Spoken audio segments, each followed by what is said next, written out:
Hi friends, hello everyone. Welcome back to my Learning Japanese YouTube channel. Today I am going to teach you next session in JLPT N5, which is session 3. So overall new to this channel, please support this channel by your subscribe and share. And if you have any queries, please comment here so that I can do as per that. Okay, let's start the session. Hi friends, so ಇವತ್ತು ನಾವು session 3ನ start ಮಾಡೋಣ. So ಈ ಹಿಂದಿನ ಸೆಷನಲ್ಲಿ ನಾನು basics, overview of language and N5 related basic grammar, vocabulary, particle ಕೆಲವೊಂದನ್ನು ಹೇಳ್ಕೊಟ್ಟಿದ್ದೀನಿ. ಸೊ ಇವತ್ತು ಬಂದುಬಿಟ್ಟು ಇನ್ನು 2 ಟರ್ಮ್ಸನ್ನ ಎಕ್ಸ್ಪ್ಲೇನ್ ಮಾಡ್ತೀನಿ. ಓಕೆನಾ? ಸೊ ಸ್ಟಾರ್ಟ್ ಮಾಡೋಣ. Okay, let's start the session.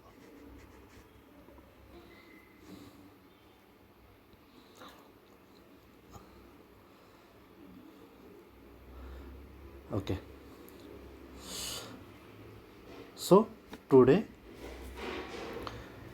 So ಇವತ್ತು ಈ 2 ಟರ್ಮ್ಸನ್ನು ನೋಡ್ತೋಣ, ನೇ ಆ್ಯಂಡ್ ಯೋ. Okay, these 2 terms I am going to teach today. Okay, so first is ನೇ. ಓಕೆ, ಸೊ ದಿಸ್ ನೇ is use for the confirmation type. This nay is used for the confirmation. When listeners knows already about this, that time speaker use this term at the end of the sentence. Okay, ಅಂದರೆ ಕೇಳಿಸ್ಕೊತಿರೋನಿಗೆ, ಲಿಸನರಿಗೆ ಒಂದು ವಿಷಯ ಅಥವಾ ವಿಚಾರದ ಬಗ್ಗೆ already ಗೊತ್ತಿರುವಾಗ ಮಾತನಾಡ್ತಿರೋನು, speaker ಆದವನು ಆ ವಿಷಯನ just ಕನ್ಫರ್ಮೇಷನ್ಗೋಸ್ಕರ ಹೇಳ್ತಿರ್ತಾನೆ ಅಥವಾ ಕೇಳ್ತಿರ್ತಾನೆ. ಆ ಟೈಮಲ್ಲಿ ನಾವು ಈ ನೇ ಅನ್ನೋದು ಯೂಸ್ ಮಾಡ್ತೀವಿ. ಓಕೆ, ಅದು ಕೂಡ ವಾಕ್ಯದ ಎಂಡಿಂಗಲ್ಲಿ. ಓಕೆ, ಉದಾಹರಣೆಗೆ ಒಂದು ಪೆನ್ ತೋರಿಸ್ತಾನೆ ಸ್ಪೀಕರ್. ಓಕೆ, ಆ ಪೆನ್ ತೋರಿಸ್ಬಿಟ್ಟು ಇದು ಪೆನ್ ಅಲ್ವಾ ಅಂತ. ಓಕೆ, ಅದು ನೀಟಾಗಿ ಕಾಣ್ತಾನೆ ಇದೆ, ಅದು ಪೆನ್ ಅನ್ನೋದು. ಅದು ಲಿಸ್ನರಿಗೆ ಕೂಡ, ಕೇಳಿಸ್ಕೊತಿರೋನಿಗೂ ಕೂಡ ಗೊತ್ತಿರುತ್ತೆ ಇದು ಪೆನ್ ಅನ್ನೋದು. ಆ ಟೈಮಲ್ಲಿ ಸ್ಪೀಕರ್ ಏನಂತ ಕೇಳ್ತಾನೆ, ಕೊರೆಯೋ ಪೆನ್ ದೇಸ್ನೆ ಅಂತ. ಓಕೆ, ಅರ್ಥ ಆಯ್ತಲ್ವ? ಅದೇ ರೀತಿ ಏನೋ ಒಂದು ಡಿಕ್ಷ್ನರಿ ಇರುತ್ತೆ. ಓಕೆ, ಅಲ್ಲಿ ನೋಡಿದ್ರೆ ಗೊತ್ತಾಗತ್ತೆ. ಓಕೆನಾ? ಅದು ಲಿಸ್ನರಿಗೆ ಕೂಡ ಗೊತ್ತಿರುತ್ತೆ. ಜಸ್ಟು ಕನ್ಫರ್ಮೇಷನಿಗೋಸ್ಕರ ಸ್ಪೀಕರ್ ಮಾತನಾಡ್ತಿರೋನು ಇದನ್ನು ಜಸ್ಟ್ ಕನ್ಫರ್ಮೇಷನ್ ಅನ್ನೋ ಥರ ಕೇಳ್ತಾ ಇರ್ತಾನೆ, ಕೊರೆವ ಜಿಶ್ಯೋದೆಸ್ನೆ ಅಂತ. ಓಕೆ, ಸೊ ನೋಡಿ ಇಲ್ಲಿ ಎಂಡಿಂಗಲ್ಲಿ, ವಾಕ್ಯದ ಕೊನೆಯಲ್ಲಿ, ಸೆಂಟೆನ್ಸ್ ಎಂಡಿಂಗಲ್ಲಿ ಯೂಸ್ ಮಾಡ್ತಾರೆ. ಓಕೆ, ಏನೋ ಒಂದು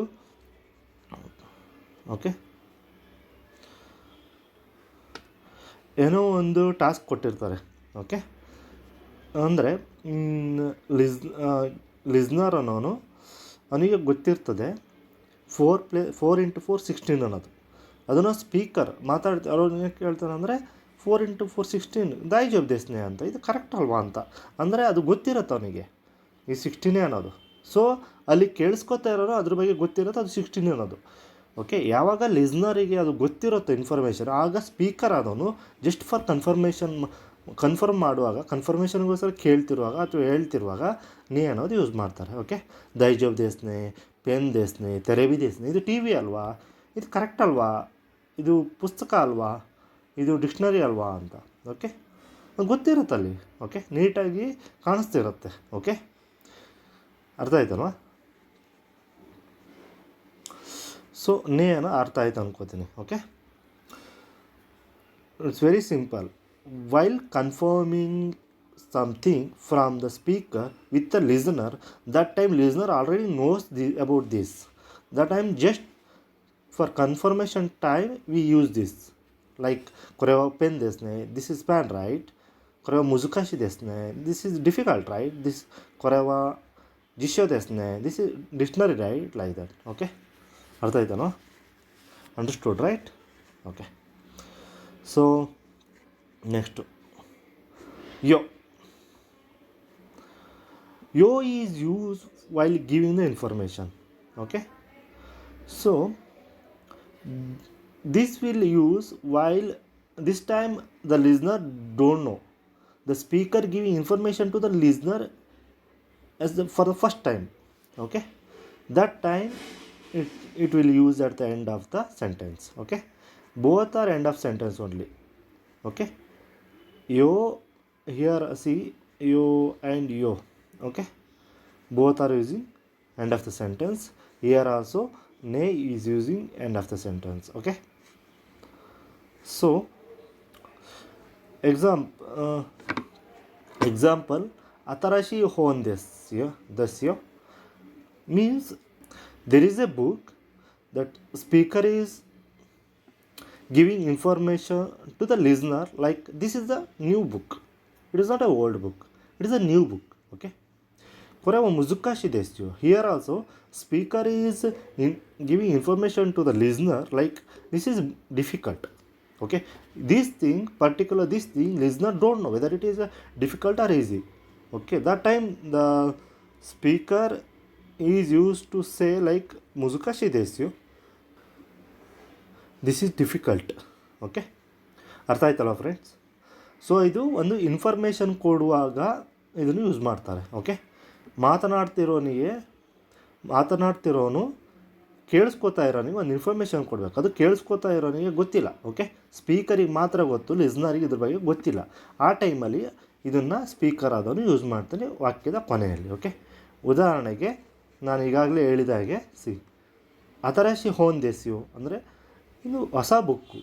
ಓಕೆ, ಅನ್ನೋದನ್ನು ಲಿಸ್ನರಿಗೆ ಹೇಳ್ತಾ ಇದ್ದಾನೆ. ಓಕೆ, ಅದೇ ರೀತಿ ಇಲ್ಲೂ ಕೂಡ. ಓಕೆ, ಮುಜುಕಾಶಿ ದೇಸಿ ತುಂಬ ಕಷ್ಟ ಇದೆ ಅಂತ, ಇದು ಲಿಸ್ನರಿಗೆ ಗೊತ್ತಿಲ್ಲ ಇದು. ಓಕೆ, ಇನ್ನೊಬ್ಬ ವ್ಯಕ್ತಿಗೆ ಒಂದು ಟಾಸ್ಕ್ ಕೊಟ್ಟಿರ್ತಾನೆ, ಈ ಟಾಸ್ಕ್ ಮಾಡು, ಈ ಪ್ರೋಗ್ರಾಮ್ ಮಾಡು ಅಂತ. ಆ ಟೈಮಲ್ಲಿ ಅದನ್ನು ಚೆಕ್ ಮಾಡಿಬಿಟ್ಟು ಆ ವ್ಯಕ್ತಿ ಏನು ಹೇಳ್ತಾ ಇದ್ದಾರೆ, ಇದು ಕಷ್ಟ ಇದೆ ಅಂತ. ಆ ಟೈಮಲ್ಲಿ ಮುಜುಕಾಶಿ ದೇಸಿಯೋ. ಉದಾಹರಣೆಗೆ ಇವಾಗ ಕೊಟ್ಟಿರೋ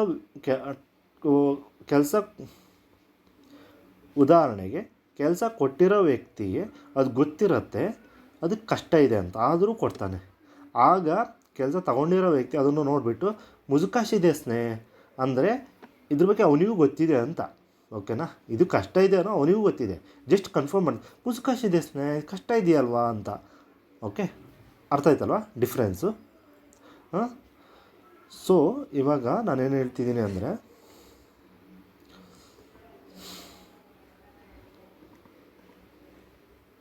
ಒಂದು ನಿಮಿಷ. ಓಕೆ, ನೇ ಮತ್ತು ಯೋಗೆ ಡಿಫ್ರೆನ್ಸ್ ಹೇಳ್ತಾ ಇದ್ದೀನಿ. ಓಕೆ, ಓಕೆ,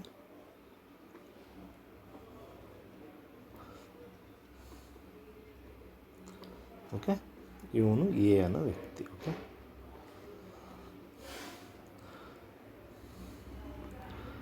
ಇದು ಬಿ ಅನ್ನೋ. ಓಕೆ,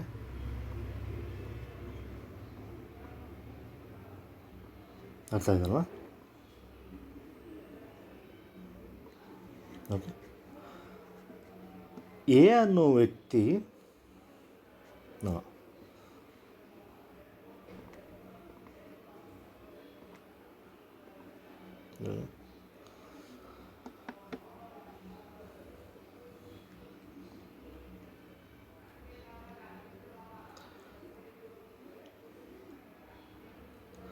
ಇವಾಗ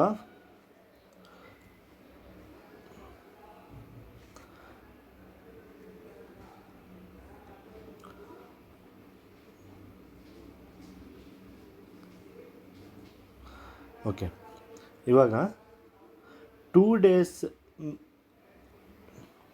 ಉದಾಹರಣೆ. ಇವಾಗ 2 days ಮಾಡೋ ವರ್ಕ್ನ, ಓಕೆ, ಅಥವಾ 8 hour, ಓಕೆ, 8 hour ಟಾಸ್ಕ್ನ ಬಿ ಅನ್ನೋನು ಎಗೆ ಕೊಟ್ಟಿರ್ತಾನೆ. ಓಕೆ, ಅರ್ಥ ಆಯ್ತಲ್ವ? ಕೊಟ್ಬಿಟ್ಟು 2 hour ಮುಗಿಸ್ಕೊಡು ಅಂತಾರೆ. ಓಕೆ, 2 hour ಮುಗಿಸ್ಕೊಡು ಅಂತ. ಓಕೆನಾ? ಸೊ ಆಗ ಎ ಅನ್ನೋನು ಹೇಳ್ತಾನೆ ಕೊರೆವ ಮುಜುಕಾಶಿ ದೇಸ್ನೆ ಅಂತ, ಇದು ಕಷ್ಟ ಅಲ್ವಾ ಅಂತ. ಬಿ ಅನ್ನೋನಿಗೆ ಗೊತ್ತಿದೆ, ಇವನಿಗೆ ಗೊತ್ತಿದೆ ಓಕೆ ಇದು ಕಷ್ಟ ಇದೆ, ಇದು ಆಗಲ್ಲ ಅಂತ. ಆ ಟೈಮಲ್ಲಿ ಎ ಅನ್ನೋನು ಹೇಳ್ತಾನೆ ಮುಜುಕಾಶಿದೇಸ್ನೆ ಅಂತ. ಅರ್ಥ ಆಯ್ತಲ್ವಾ? When listener already knows about the thing that this task is impossible to do in 2 hours, then also they hand over to the A. That time A person used to say like muzukashi desne. Okay, understood? So ಇವಾಗ in case of yo, like